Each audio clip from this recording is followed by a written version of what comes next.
খবরের প্রথমে দেখে নেব আজকের সংবাদ শিরোনাম। জেলা কোর কমিটির বৈঠকে যোগ দিলেন মুকুটহীন অনুব্রত। কাজলদের সঙ্গে মিটল কি মতবিরোধ? আক্রান্ত হিন্দুরা, মন্দির লক্ষ্য করে ইট বৃষ্টি। ভারতের সার্জিক্যাল স্ট্রাইক, বর্ডারে দাঁড়িয়ে সারি সারি বাংলাদেশি ট্রাক। চাকরিহারাদের এবার থানায় তলব, হাজিরা না দিলে গ্রেপ্তারের হুঁশিয়ারি। সীমান্ত পেরিয়ে দেশে ফিরতে গিয়ে নদিয়ায় গ্রেপ্তার 3 বাংলাদেশি। 100 কিমি ঢুকে মেরে এসেছি, এবার মারলে বড় হুঁশিয়ারি শাহের। রাজ্যের নয়া প্রকল্প চালু করল মুখ্যমন্ত্রী, প্রতি মাসে মিলবে 25,000 টাকা। ইতিহাস না জেনে ভূগোল বানাচ্ছে বাংলাদেশ, বিহার, উড়িষ্যা, ঝাড়খণ্ড নিয়ে বাংলাদেশের নতুন ম্যাপ। আবাস যোজনার টাকা পেয়েও বাড়ির কাজ করেননি, অর্থ ফেরাতে নোটিশ পাঠাচ্ছে প্রশাসন। গদ্দার জ্যোতির সঙ্গে যোগ, নজরে পুরীর সুন্দরী ইউটিউবার, হরিয়ানাতেও গ্রেপ্তার এক। বিস্তারিত খবর শোনানোর পূর্বেই আপনাদের কাছে ছোট্ট একটি অনুরোধ, আমাদের চ্যানেলে নতুন হয়ে থাকলে চ্যানেলটি সাবস্ক্রাইব করবেন। আসছি বিস্তারিত খবরে। তৃণমূলের সাংগঠনিক রদবদলের গবেষণাগার বীরভূমে হয়ে গেল দলের জেলা কোর কমিটির বৈঠক। শুক্রবার দলের নতুন জেলা সভাপতিদের নাম ঘোষণা হলেও বীরভূমে কোর কমিটির ওপরেই আস্থা রাখে দলের শীর্ষ নেতৃত্ব। এমনকি তুলে দেওয়া হয় জেলা সভাপতির পদটিও, ফলে গুরুত্ব কমে অনুব্রত মণ্ডলের। তারপর দলের কোর কমিটির প্রথম বৈঠকে কি হয় তার দিকে নজর ছিল অনেকেরই। এমনকি কলকাতায় বসে বৈঠকের খবর নেন দলনেত্রী মমতা বন্দ্যোপাধ্যায়। জানা গিয়েছে, বৈঠকে সবাই একজোট হয়ে বিধানসভা নির্বাচনের কাজে নেমে পড়ার সিদ্ধান্ত হয়েছে। শীর্ষ নেতৃত্বের নির্দেশ মেনে সবাইকে একজোট হয়ে কাজ করতে হবে বলে স্পষ্ট করা হয় বৈঠকে। একই সঙ্গে অনুব্রত মণ্ডলের ঘোষিত 3টি কর্মসূচিতেও অনুমোদন দিয়েছে কোর কমিটি। ঠিক হয়েছে, মাসে 3 বার বৈঠক করবে কোর কমিটি। বৈঠক হবে বোলপুর, সিউড়ি, রামপুরহাটে। রাজ্যে ফের হিন্দুদের ওপর হামলার অভিযোগ তুলে সরব হলো বিজেপি। ফের মালদায় হিন্দুরা আক্রান্ত হয়েছেন বলে অভিযোগ করলেন রাজ্য বিজেপি সভাপতি সুকান্ত মজুমদার ও বিরোধী দলনেতা শুভেন্দু অধিকারী। শনিবার রাতে মালদার রতুয়া বিধানসভার অন্তর্গত দুর্গাপুরের দেবীপুর গ্রাম পঞ্চায়েতে নির্মীয়মান মন্দিরে ইট বৃষ্টি করা হয়েছে অভিযোগ। বিজেপির দাবি, একই সঙ্গে ইট বৃষ্টি হয়েছে হিন্দুদের বাড়ি ও দোকানেও, ইট ছোড়া হয়েছে, গোয়াল থেকে লুট করা হয়েছে গরু। বাংলাদেশের সঙ্গে বাণিজ্যে সার্জিক্যাল স্ট্রাইক ভারতের।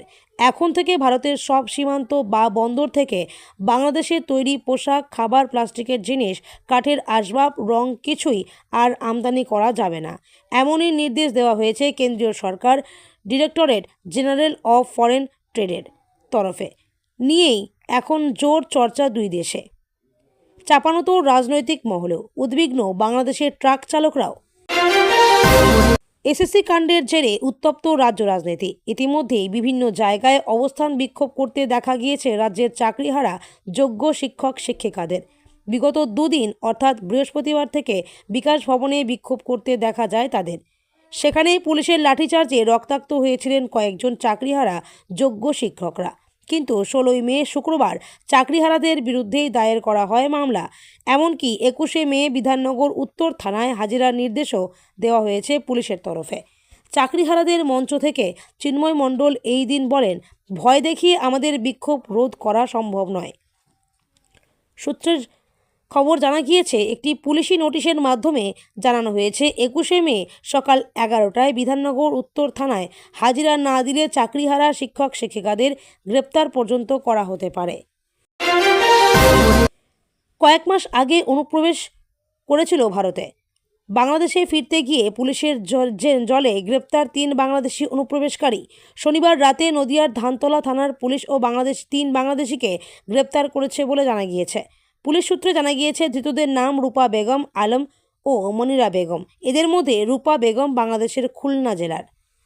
অপারেশন সিঁদুরের প্রশংসা করে কেন্দ্রীয় স্বরাষ্ট্রমন্ত্রী অমিত শাহ শনিবার বলেছেন, স্বাধীনতার পর প্রথমবার ভারতীয় সেনাবাহিনী পাকিস্তানের 100 কিলোমিটার ভেতরে আক্রমণ করেছে এবং জঙ্গি শিবিরগুলি ধ্বংস করেছে।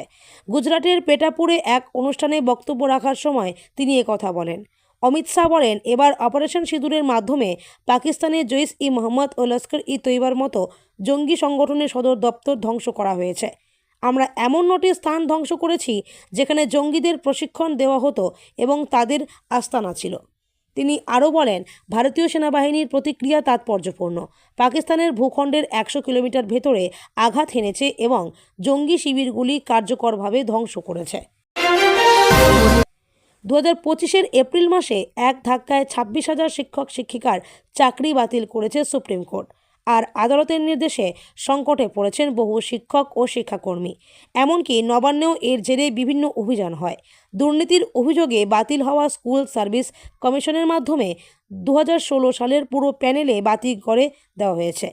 বুধবার রাজ্যের মন্ত্রিসভার বৈঠক থেকে মুখ্যমন্ত্রী মমতা বন্দ্যোপাধ্যায় ঘোষণা করেছেন, চাকরি হঠাৎ চলে যাওয়ার পর ওদের সংসার চালানো দুষ্কর হয়ে পড়েছে।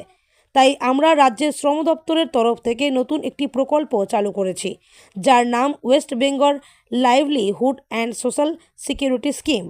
আসলে এই প্রকল্প অনুযায়ী চাকরিহারা গ্রুপ সি ও শিক্ষাকর্মীরা প্রতি মাসে 25,000 টাকা এবং গ্রুপ ডি কর্মীরা প্রতি মাসে 20,000 টাকা করে ভাতা পাবে।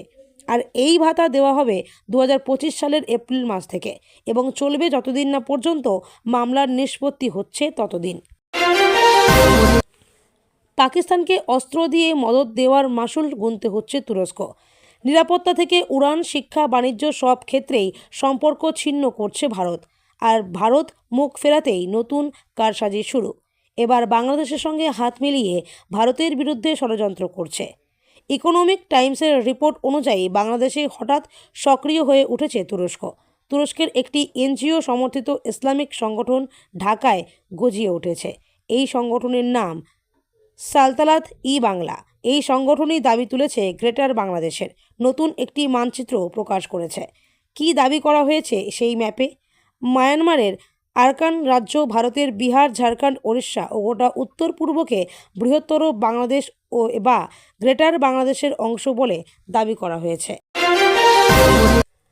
আবাস যোজনার সরকারি টাকা নিয়েও বাড়ি তৈরি না করার অভিযোগ। 524 জন ঘর প্রাপকদের দ্রুত টাকা ফেরানোর জন্য নোটিশ পাঠালো রায়গঞ্জ পুরসভা।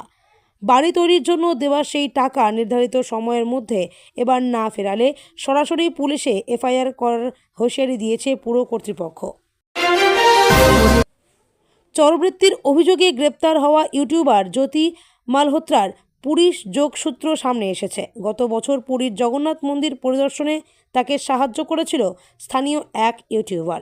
ওই ইউটিউবারের সঙ্গে জ্যোতির যোগাযোগের বিষয়টি খতিয়ে দেখছে পুলিশ।